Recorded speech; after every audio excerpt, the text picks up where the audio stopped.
We are the Building Industry Federation of New Zealand, connecting the building industry supply chain and promoting growth across the building industry. My name is Julien Leys, and welcome to our Building Leaders Forum series, where we chat with leaders in their field from throughout the industry. New Zealand Plumbing Merchants is New Zealand's largest plumbing merchant chain. It includes Plumbing World and Metrix. Today we interviewed Karin Cunningham, the Head of Commercial for Plumbing World and the GM of Metrix. Welcome Karin Cunningham from New Zealand Plumbing Merchants. Tell us about your role and what you do. Nice to be here, Julian. Thank you for having me. As you said, I work for New Zealand Plumbing Merchants, and in that role I'm the General Manager of our Metrix business and also Head of Commercial for Plumbing World. So essentially we're a cooperative. We are owned by 1,000 shareholders that are plumbers, drain layers, gas fitters and builders. So we are actually New Zealand's largest New Zealand-owned plumbing merchants. We've been around for over 60 years. Actually, this is our 60th year, of which we're very proud of. We very much work across all sectors, so residential, commercial, industrial, and also civil and infrastructure. Karin, as a leader in the building and construction industry, you've had a long, very successful and interesting career. Can you tell us a little bit about that? Yeah, it does feel long. It's 29 years this year. And essentially, look, I got into the industry, I was in the advertising industry at the very start, kind of when I finished university, and then got an opportunity in the building sector. And actually in a concrete environment, which was, I guess, a bit of baptism by fire. It was a hard industry to start out in. And, you know, I've just thoroughly found my niche. You know, I enjoy our industry and the people that are in it so significantly that 29 years literally feels like it's raced on by. In terms of products, you have an extensive product range. Do you manufacture your products or do you bring everything into the country via imports? So within the Plumbing World side of NZPM, we essentially bring in other people's products, so other suppliers, and they manufacture either in New Zealand or offshore.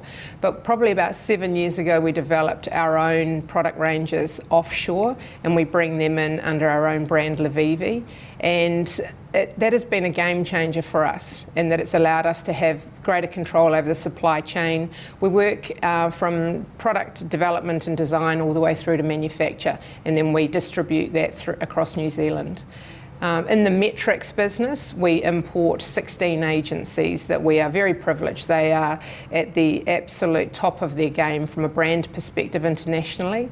And so we bring them into the Metrix business where we have a flagship store in Parnell, and then we distribute those through Plumbing World and also the broader plumbing, all plumbing merchants. Karin, the cost of building is all the talk at the moment, and people are focusing on everything, including the cost of building materials, products. There's been an announcement where the government is going to bring in 12,000 additional certified products from overseas in July. Is that going to make a difference for plumbing products as well, do you think? Look, I think it will have to, because it's just going to make a greater competitive environment. So we welcome that, but we welcome it as long as the products are at least equitable with what we have in New Zealand at present, and the certification supports that. I strongly think that will be good for the New Zealand consumer. Quality obviously is paramount in all building products. What do you do to ensure that the products that you bring in do meet the required standards and are quality products? We're very fortunate that we work with very reputable suppliers, and like I say, they're the manufacturer in New Zealand or they're based offshore, but we find that the quality of supplier and the product that we bring in, they do their own certification, from like a Watermark or a WELS perspective, and then we liaise with them to ensure that their products meet all the standards that are required. What has become very important for us as a business in probably the last 5 years is ethical sourcing. So we deal very strongly with our suppliers and have expectations of them from an ethical sourcing perspective that they are behaving in a in a manner with strong integrity. So it's not just about keeping the product, at the lowest price point. We really want to make sure that the supply chain that it comes through is honest and reputable. Everyone thinks about building projects around concrete and steel, but of course without plumbing to wastewater and water, nothing goes ahead.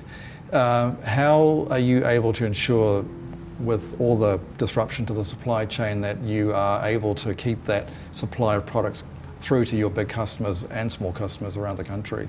Sure. I think COVID was a great learning for us and for a lot of people in the construction industry. And whilst none of us saw that coming, we took that as an opportunity to, I guess, look at the risks that come in a business of this size when it comes to the supply chain. And then, subsequent to COVID, we then have challenges with, the Russia-Ukraine war that's currently happening at the present time. A lot of our suppliers are based in Europe, a number of them in Germany and aligned countries. And so we've been very diligent in making sure that the supply chain, as well as we can manage it at our end, we have a number of fallback positions so that we can make sure that we continue to keep supply going through to our customers. It probably means we hold more stock in New Zealand than we have done previously. And we recently, or probably a few years ago now, established another distribution centre in the South Island, just so that we made sure, there are a number of things that can happen, even, ferry crossings that can slow down supply chain for us. So we took that period of time as a learning, and we have, as we've gone through the last couple of years, just made sure that we have strong contingency plans. And is the cost of freight and transportation, is that still a big cost for you as a business? It's cheaper than it was in 2021 and 22. It really, at that point in time, felt like it escalated to a point that was just untenable. We really have seen, freight and transport around New Zealand and also offshore coming into New Zealand at a level now that is more consistent. So at least that allows us to, look forward and see what impact that will have on our pricing. Can we talk a little bit too about technology and AI? Can you talk about how, for example, AI is impacting plumbing and your business? Sure. So I think, if we look at our customers, is that AI, from a pricing to customers and communication with customers, they're starting to onboard some AI technologies to help them do that. But in a broader sense, it tends to be more around, leak detection and failures in a plumbing system, but also around water usage. And so we really are finding technologies now that enable customers on a larger and a smaller scale to utilise water consumption in a much smarter way from a sustainability perspective, so that they're not wasting water. And look, I think the AI space for us is still relatively new and in its infancy. We're all trying to get our heads around it a little bit. Even within a business of this size, we are learning about some of the advantages and some of the complexities around AI. Climate change is also something which is impacting the building and construction sector, and in fact, we're seeing different councils, different cities around New Zealand being impacted by drought, for example. So are you also employing technology which for the end consumer will help them save water, for example? Oh, for sure. I think some of the advances in the plumbing industry have been around, the harvesting of grey water systems, at a residential level, but also in, if I look at retirement complexes and apartment complexes, the harvesting of grey water and how people then use that for gardens or all sorts of different areas. Without a doubt, we go from having floods that we had through to droughts, and we have to be nimble enough so that we are future-proofing for whatever those changes may look like. Karin, we're in a tough environment at the moment for the building and construction sector. Two parts to this. One, how are you sort of pivoting around the current downturn, but also what are some of the trends that you're seeing? Sure.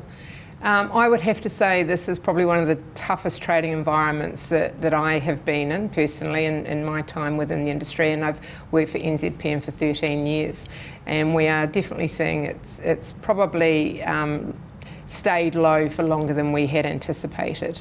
We are fortunate in the fact that we are a New Zealand cooperative and we're owned by New Zealand tradies, and so from a loyalty perspective, you know, we get a good share of wallet from our shareholder customers, and we're extremely grateful for that at a time that is as competitive as it is.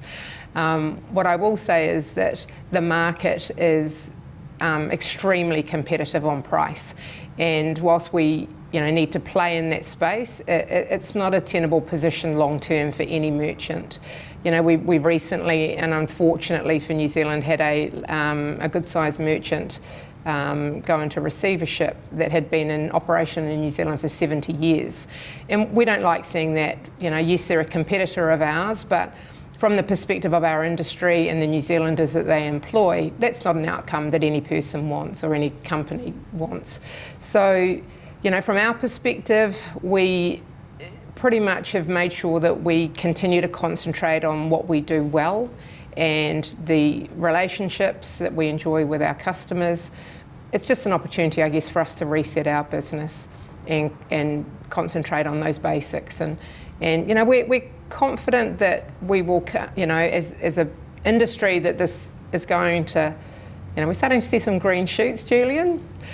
They're a little slower than we had anticipated at the start of the year, but we will see them come to fruition. From a trend perspective, we really have seen a strong upswing in wellness, and the reason for that is kind of post-COVID, no one really wanted to go back to their gyms and to kind of communal spa experiences.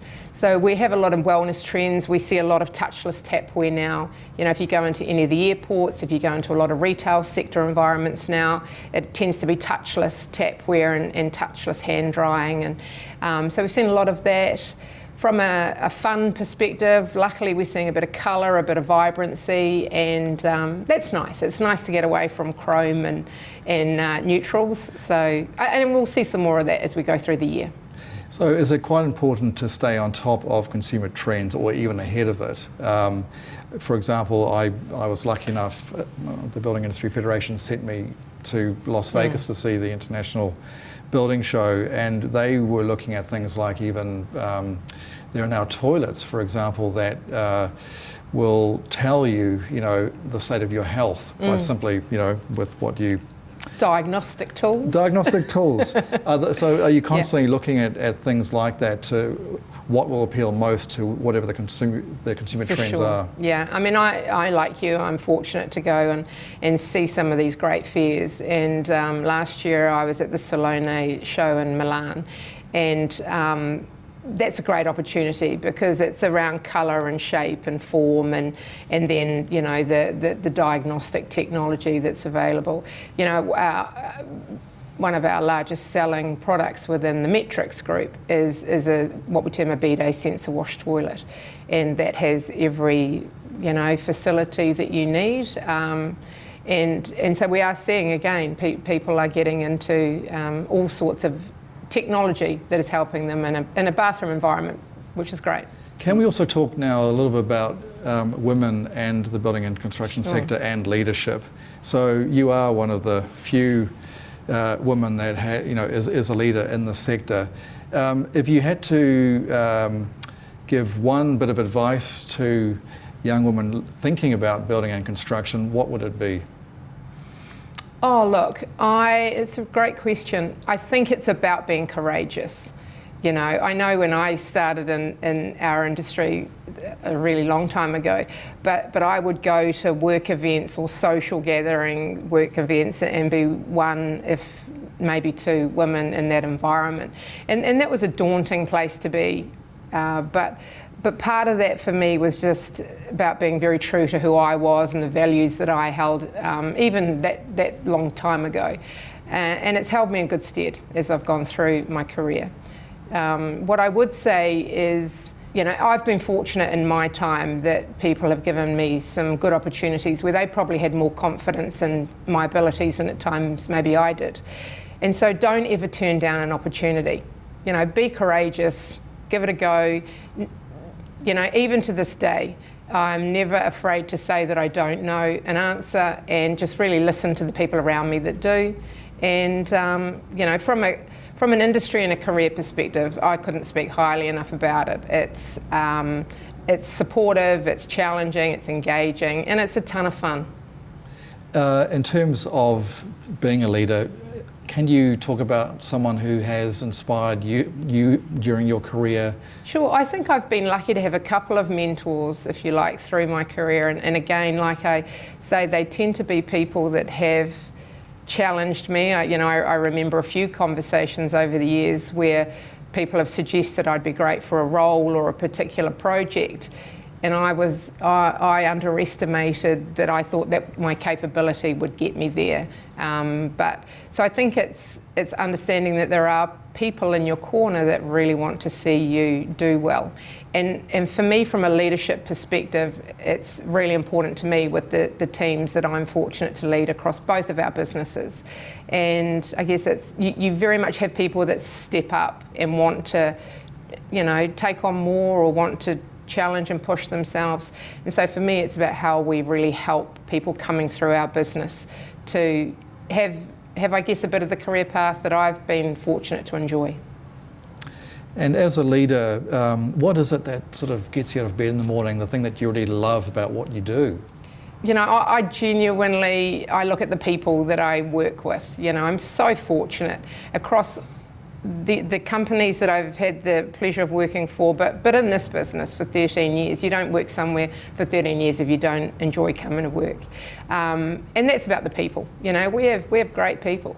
But also for me, I couldn't work for a brand or a business that didn't operate with the integrity that I believe I operate with personally. So, and that is, you can see that because of the relationships we enjoy with our customers and our teams. I'm very fortunate to enjoy, I guess, our industry, but particularly my job and our company, as much as I do.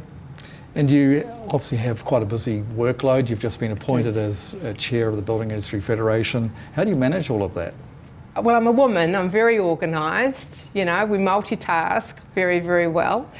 And yeah, I do a lot of good time management, and I do try to carve out periods of time in my week that allows me to, I guess, have a strategic focus on something like our BIF board versus more an operational kind of day that I might have to be a little bit more hands-on within either Metrix or Plumbing World. And again, it's just about a bit of balance. I do have quite a heavy workload, but taking time out from that is really important to me. I'm that crazy person on the beach, swimming up until June, and a bit of that balance, setting my day right for me is critical, and not letting it all get a bit overwhelming. And I'm fortunate, I'm surrounded by such good people. I couldn't do what I did if I didn't have the beauty of being able to delegate quite a lot of this to some really good people. Karin, you've mentioned too, it is the 60th anniversary of Plumbing World. You are also a cooperative. Can you just talk a little bit about the cooperative model, and is that a key to the success, do you think, of the business? Look, I strongly believe it is, and we started from relatively humble beginnings in Palmerston North, and we have grown to be, like I say, New Zealand's largest owned plumbing merchant. We have 58 stores across New Zealand, as well as the Metrix business, and a big part of that success for us has been having shareholders. So it was originally plumbers, drain layers and gas fitters, and then 8 years ago we recognised that a big piece of our business were the builders, and so it felt a little unfair to leave them out. And so about 8 years ago or so we made a change to our constitution, and we brought builders in as shareholders, and that's proved to be great for the growth of our business as well. But like I said at the start, and that's how we're kind of, I guess, getting through this little bit of a complex market that we're in, is we enjoy great loyalty from our shareholders, and that's super important at a time like this. Karin, you are chair of the Building Industry Federation, the organisation that represents the supply chain. What part and role do you see BIF playing in terms of supporting its members in this current environment? I think for me it's about advocacy for our members. I think the BIF board does a great job at a governance level, at a legislative level at government. So it's working with our supply chain members and I guess helping them to understand how we can advocate on their behalf. As we have spoken, is that we want to be more visible as an organisation, both to our members and I guess the broader industry. And so that's probably what we will try to achieve over the coming year. Do you have any views on the current reforms at the moment, which is all about trying to make houses more affordable, but also to make things simpler? So reducing complexity, reducing the time it takes in consenting, things like that. What's your take on this current reform process? I think it's a complex issue. I think we've looked into it and we've delved into it in a number of different ways over a few years. But I think anything that gets New Zealanders into homes at a more affordable level and faster is great. But again, it's making sure that the process, the consenting process all the way through to compliance and utilisation of acceptable product is vital. We don't want to start building cheaper homes that we then have issues with later on. That's counterintuitive and it's not going to achieve anything for the homeowner. So I think it's a real balance. If you compare us to other countries around the world, it's at times we're an expensive place to build.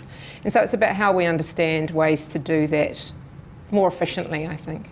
I think productivity is very important. As an industry and for the BIF board, we want to work across multiple platforms and multiple industry organisations around how we do that well.